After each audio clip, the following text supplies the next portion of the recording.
Assalamualaikum warahmatullahi wabarakatuh. Nama saya Askia Hidayatul Makfiro dari Bahasa dan Sastra Arab semester 7A. Pada kesempatan kali ini, saya akan menjelaskan tentang sebuah media pembelajaran. Apa sih bahasa Arab dari media pembelajaran itu? Bahasa Arab dari media pembelajaran itu adalah Al-Wasail At-Takmiliyah. Media pembelajaran merupakan salah satu alat bantu untuk proses dalam belajar mengajar. Tujuannya itu adalah agar mencapai keberhasilan dan proses belajar mengajar menjadi lebih efektif. Secara umum, media adalah alat yang digunakan untuk mengantarkan atau menyampaikan pesan-pesan pengajar. Sedangkan media pembelajaran adalah sarana atau alat yang digunakan dalam proses pembelajaran.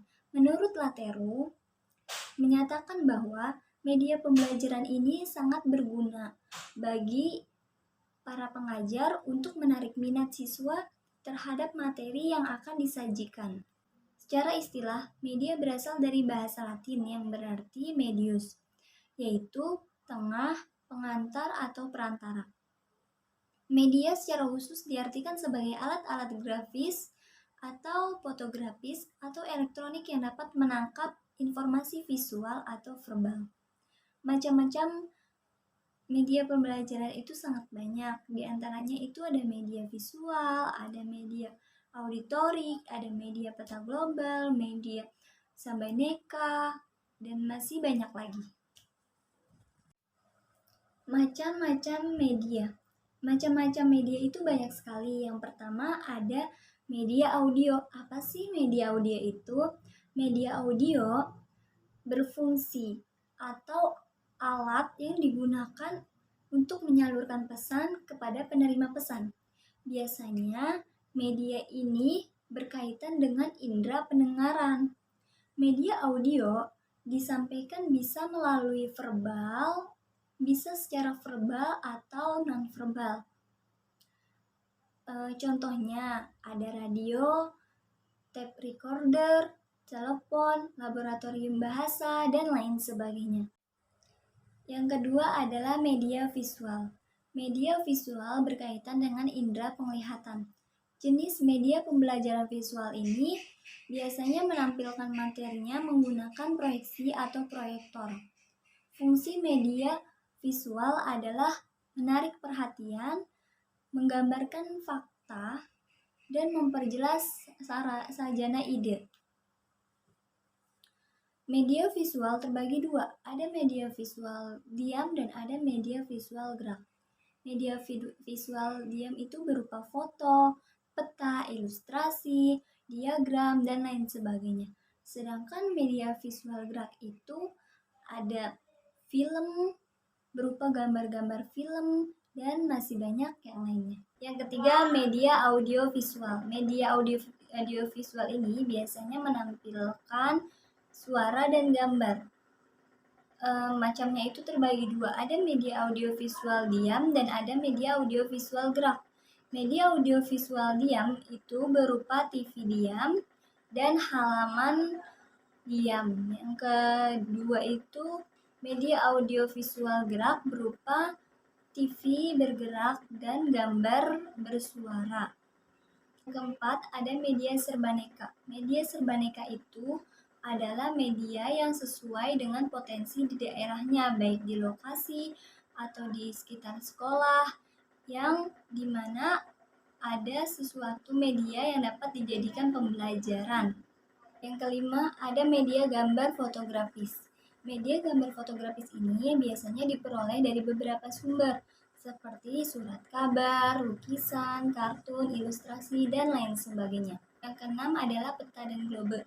Biasanya peta dan globe ini berfungsi untuk menyajikan data-data lokasi seperti permukaan bumi, permukaan daratan, sungai-sungai, gunung-gunung, dan lain sebagainya. Selanjutnya yaitu tentang tipikal pembelajaran.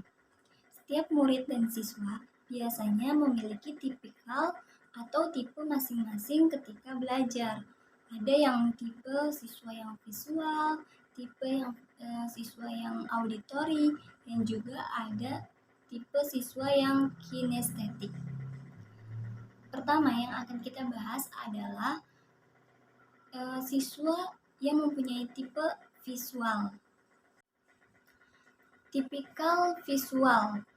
Tipe pada siswa yang memiliki tipikal ini biasanya dia mempunyai pemahaman yang sangat mendalam karena dia mempunyai nilai yang artistik seperti paduan warna.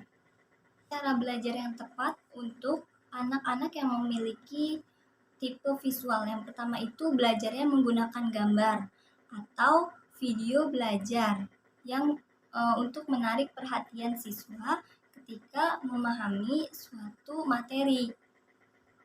Yang kedua itu caranya ada yang membaca buku. Tapi membacanya buku itu tidak hanya dengan tulisan, bisa juga dengan ilustrasi. Yang ketiga, belajar bisa sambil melakukan doodling agar siswa itu bisa fokus. Yang keempat, menggunakan spidol warna dalam mencatat catatan. Dan yang terakhir itu membuat mind mapping. Biasanya siswa dalam melakukan atau memahami sesuatu, jika dia memiliki tipe visual ini, dia akan membuat sesuatu yang berwarna atau membuat mind mapping untuk mempercepat pemahamannya. Yang kedua, gaya belajar auditori. Gaya belajar ini biasanya mengandalkan atau menggunakan pendengaran untuk informasi pengetahuan. Cara belajarnya itu biasanya anak-anak ada yang mendengarkan musik atau merekam. Yang kedua itu merekam apa yang sedang dijelaskan oleh pengajar. Yang ketiga, bersuara ketika membaca buku, tapi bersuaranya itu tidak terlalu kencang. Dia bersuara ketika membaca buku dengan perlahan. Yang keempat itu menyimak dengan menyimaknya dengan bersama-sama teman ketika guru sedang menjelaskan. Yang terakhir, pada auditori ini biasanya anak-anak itu suka berdiskusi untuk mengulang pelajaran dan memperkuat pemahamannya. Yang ketiga, gaya belajar kinestetik. Seseorang yang memiliki tipe gaya belajar kinestetik ini, dia akan memahami suatu pelajaran itu dengan menggunakan gerakan. Cara belajarnya itu ada 4. Yang pertama, ketika dia mendapati materi, biasanya dia langsung mempraktikkan. Dan yang kedua, ketika dia lagi belajar, biasanya dia sambil berjalan. Yang ketiga itu membuat eksperimen. Seseorang yang memiliki tipe ini, biasanya dia membuat sesuatu hal baru agar pembelajarannya itu tidak terasa bosan dan mudah dipahami oleh dirinya. Yang terakhir ada belajar mengunjungi tempat yang akan dibahas pada pembelajarannya supaya dia bisa memahami apa yang akan dia peroleh. Mungkin sekian dari saya, kurang lebihnya mohon maaf. Wassalamualaikum warahmatullahi wabarakatuh.